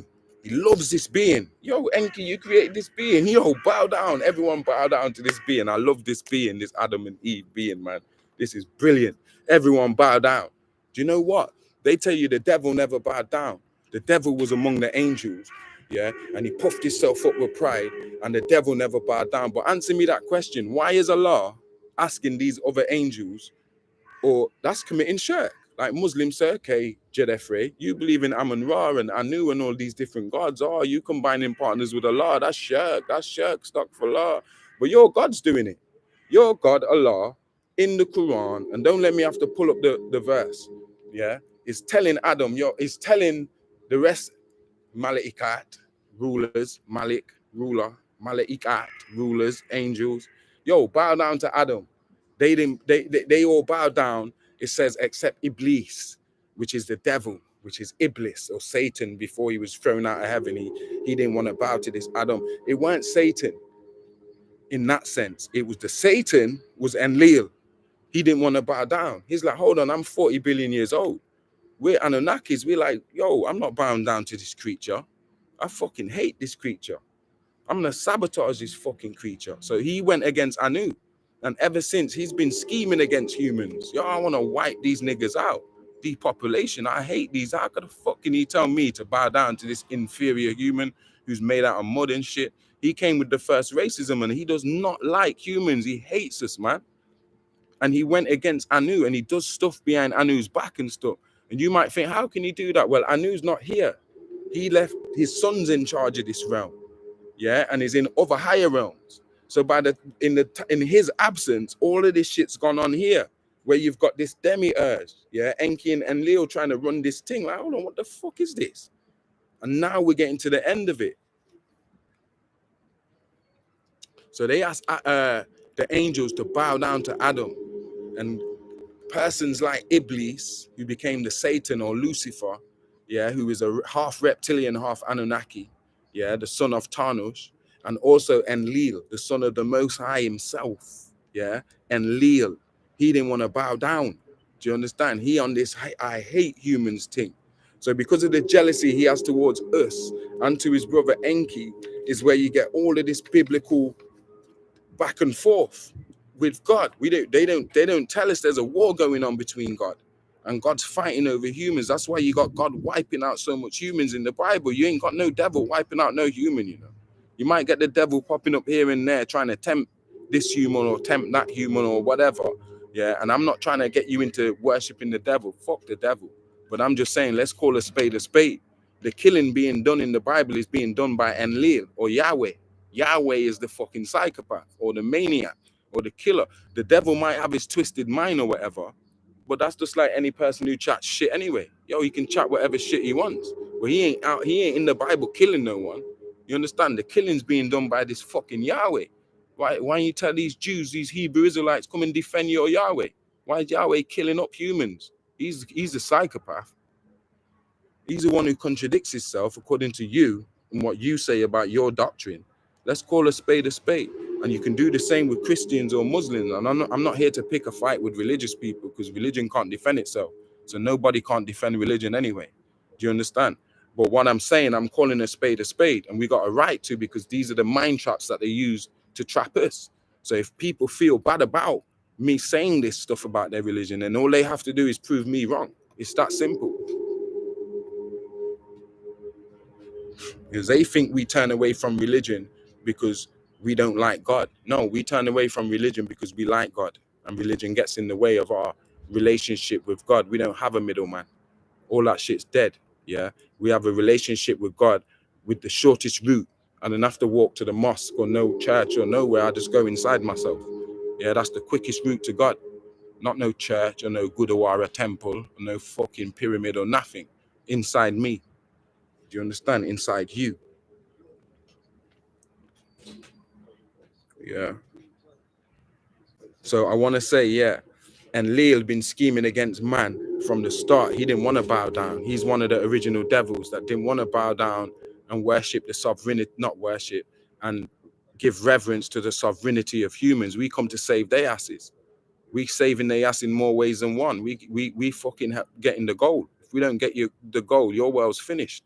The fuck you supposed to be bowing down to me? Fuck you on about? You understand what I'm saying? Like humans need to step into their power. Yes, you see what I'm saying here?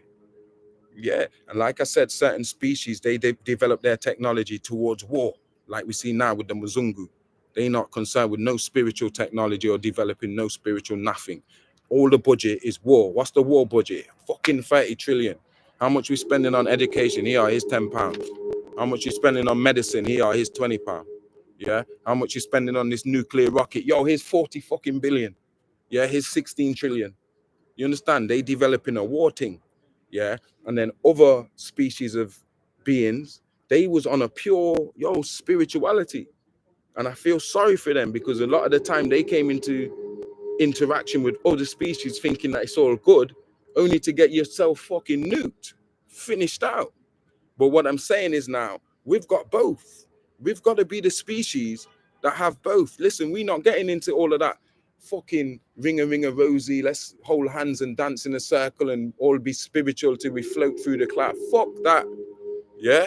If a nigga bring the war, let's fucking shoot them niggas' heads off. That's what the fuck humans are. That's what we got to be. If we the solution, maybe that's destiny. That's where my research leads me. That's what they scared of. Hold on, they can do both. They can be happy and we'll do that spiritual hippie shit. Nigga, roll me a spliff. Yeah? But if any of them reptiles come over that wall, it's peak. It's fucking Ragnarok. You understand? That's where humans need to get. Yeah? And stop being scared of these little fucking bulb-headed greys and shit. Kick one of them niggas over the fence where our mind is that strong. They can't come here and fucking mind zap us. Nigga, our mind zap them. We need to get there. If they say we placebo ourselves, they've given us these fucking religions and spells for a reason, to keep you away and me and you away from our own power. You've seen niggas on my page levitating and shit. Then nigga, me and you can do that. We can do that with our mind. Freeze a reptilian and chop that nigga up and bury him in my backyard. Fuck being scared and turning the other cheek and all of this bullshit and conforming. And that's why they censored Jadefre. Because they didn't want the dragon to come out and lash. They reptilians will run from my Kundalini. Fuck a reptilian. Yeah, and this is why I stay away. Because when my fire starts popping, it's just unreasonable. So Enlil had technology, just like Enki had technology. And Enlil was using his technology back in the days. Like when you read the Sumerian tablets and it tells you about the tablets of destinies and how Anzu stole the tablet of destinies. And all the Anunnakis, it was peak for them. It was like, what the fuck? This demon done stole the tablet of destinies off Enlil. So you should be asking, hold on, what is this tablet of destinies that Sitchin and all of them have mentioned in their works? The tablet of destinies was like this fucking tablet, iPad, where I'm like, hold on, you're not fucking bowing. You're not bowing to me. Hold on there 1 minute, rude boy. Let me type in your coordinates. Yeah, latitude, longitude. And 2 missiles come out the sky and lash your ass. Just because I got this tablet of destinies, my nigga. Nigga, I got a whole shit on here. Imagine you having that kind of operating system in a time where niggas don't even have pipes and running water hardly and shit. And you sitting there with a tablet, nigga, you a god.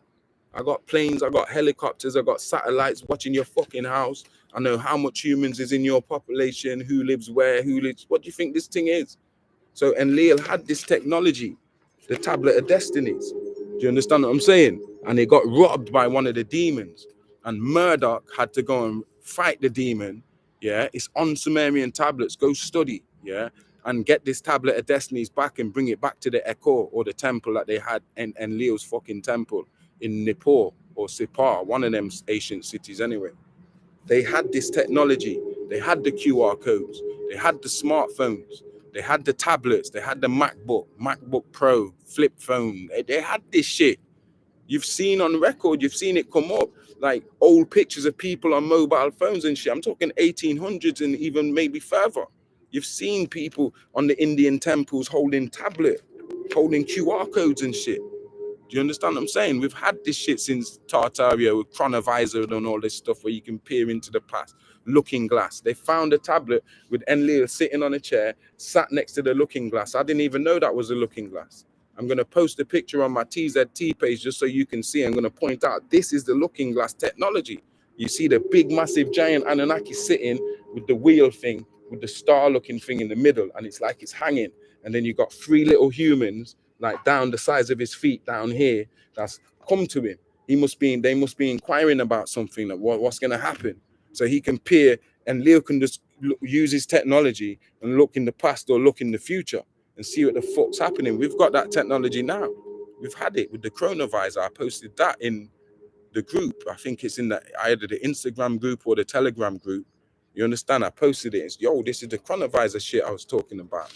That a lady built it in modern times. This is all based on the same technology demonstrated in the Anunnaki tablet. So Enlil and other Anunnakis, they had these technologies, man. That's what it means in the Sumerian tablets when it's talking about the tablets of destinies that Enzu stole, or Zuen, because it don't matter if you read it left to right or right to left. You can put En first or Zu first. Zu, Enzu, same being. He's also called Humbaba. And he was defeated by Murder, who brought back the tablet of destinies. Do you understand? And I want to say this, I'm going to finish on this, yeah. I felt for a long time I ain't got no faith in humanity. Humans don't have no faith in humanity. It's like nobody has faith in humanity no more. But I'm going to tell you something before I go. See the Most High Anu that's inside me and you. See the Most High, he's got more faith in humans than anyone. He's the one that's seen from the start. You don't know what you're talking about. You see, this human, this is the savior thing. You don't understand. My spirit, I've breathed my spirit into this human.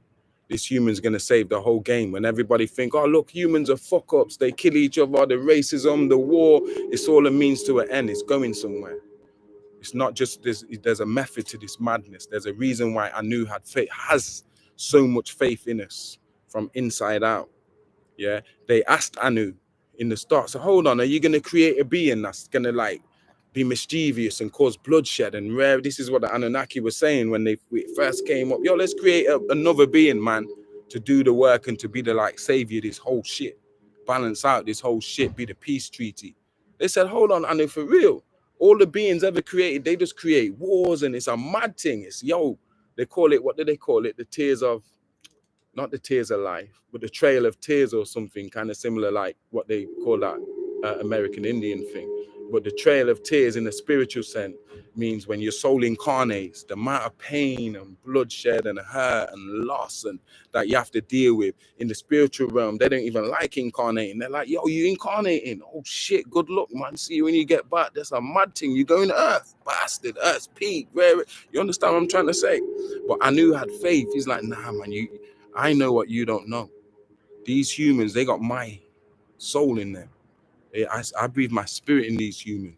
Just like it tell you in the Quran when it speak about Jesus. Muslims like to go on like this Yeshua or this Horus, this Messiah figure wasn't divine. But it tells you in the Quran that he carried Ruhu Allah, meaning the spirit of Allah or the spirit of Anu.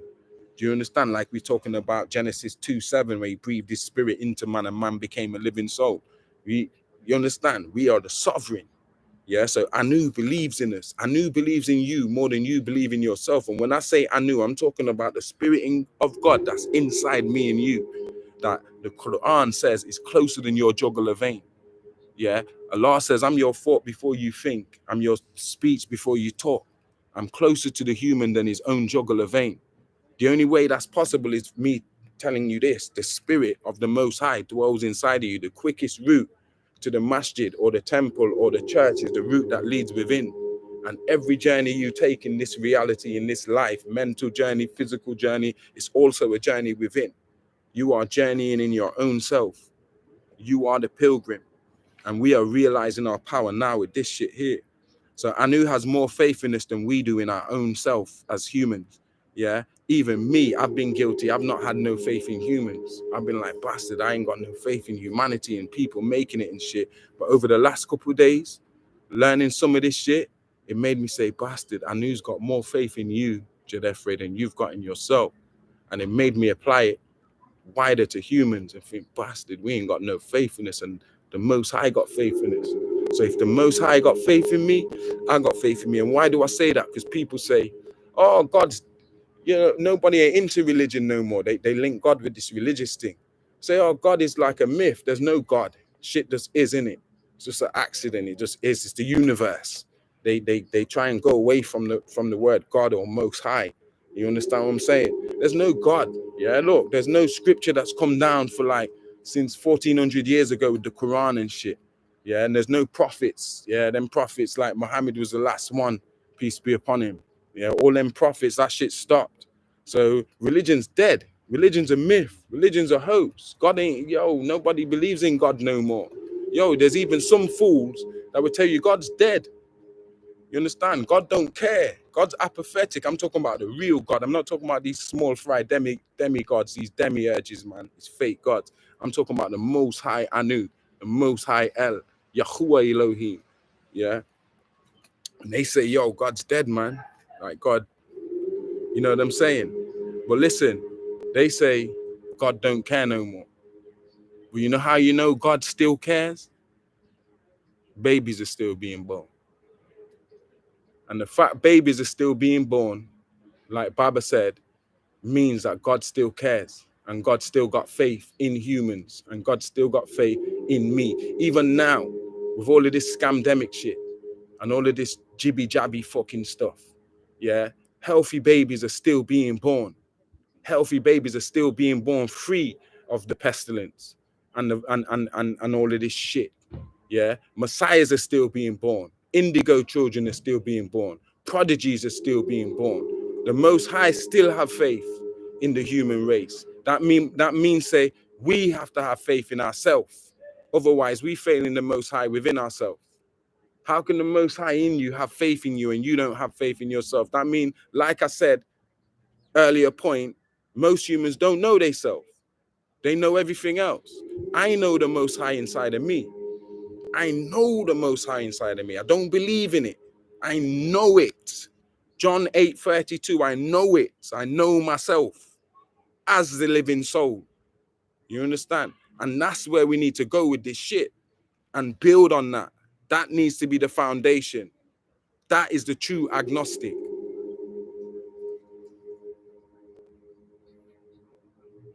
The Most High, two of his names, El Musawiru, the fashioner, El Kalku, the creator, the father, the caretaker, the provider.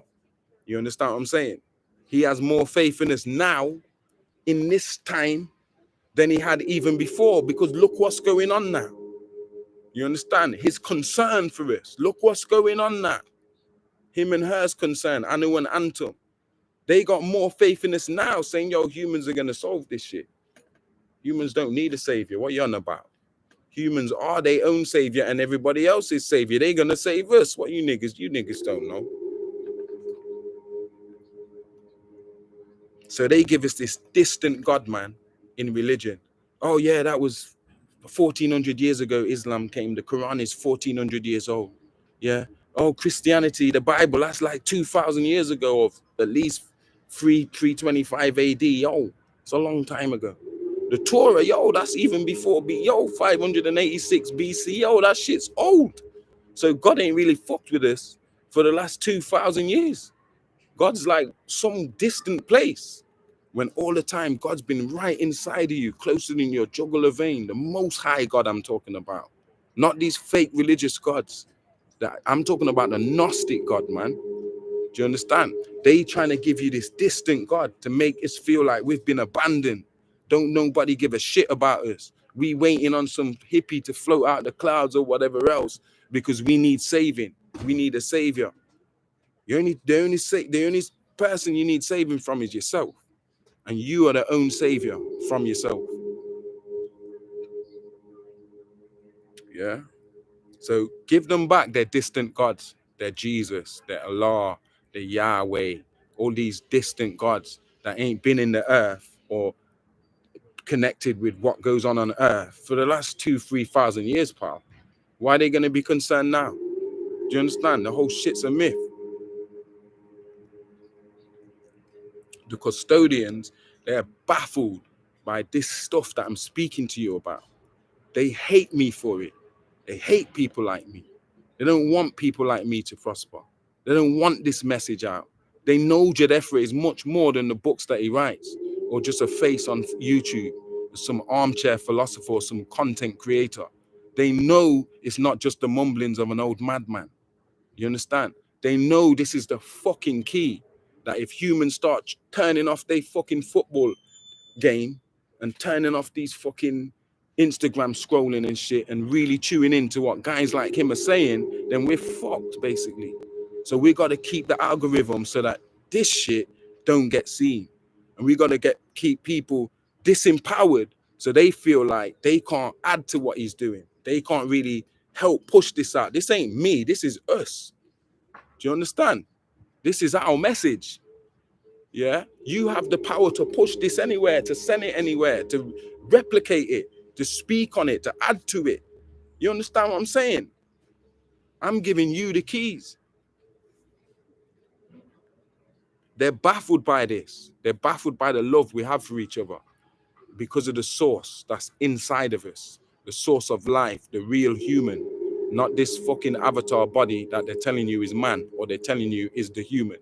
No, the astral body, yeah, and the auric field, in the torrid field, the aspect you can't see with these dense 5 sense fucking prison eyes, yeah. We, I believe, have the ability to conquer death, and they're scared of the power that exists inside of us. The Anunnaki, the Rizkians, they've conquered death, and our source comes from them. And so we have the fucking potential and the ability to conquer death. And they are fucking shit scared of us realizing our power, because then, just like the certain Rizkians and Anunnakis, we won't even fear death no more.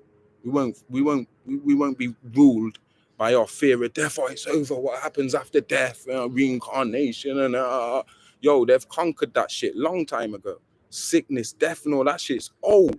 That's part of the conjure, part of the trap to keep us trapped in this false little fucking 70-year life and that. You understand what I'm saying? This temporary incarnation. We will be here again in the future, continuing to fight this war. So I wanted to come here and speak to you guys about this, the world's beyond.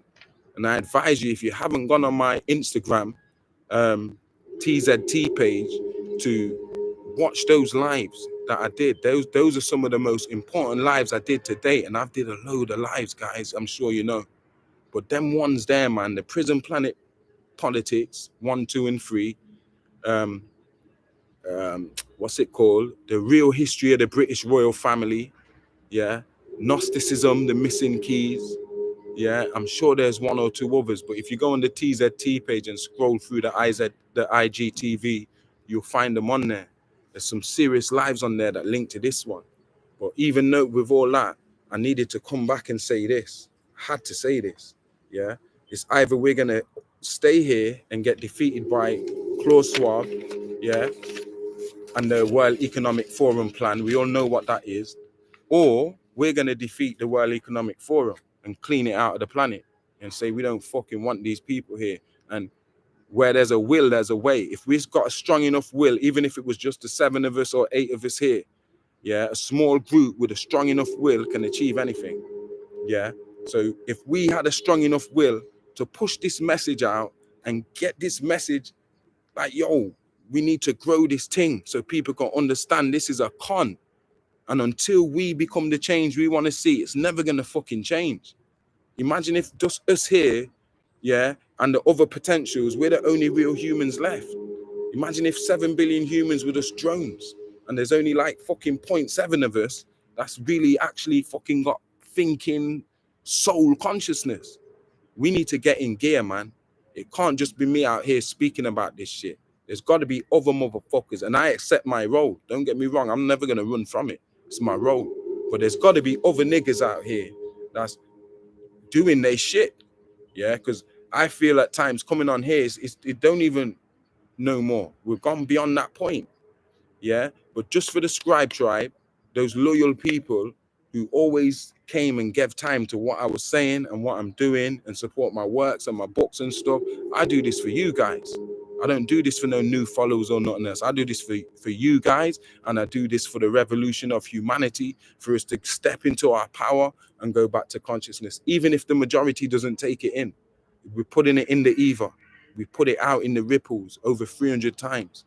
You understand what I'm saying? And there was times when sometimes I'm speaking to the camera. Maybe there's one person watching. So salute to everyone. I'm not going to stick around too long because I think I've been going on. And yeah, that's my call. So guys, I'm going to read the comments later. And with that being said, we love you all. Thanks for tuning in. That's the end of the transmission. Peace. Own yourself.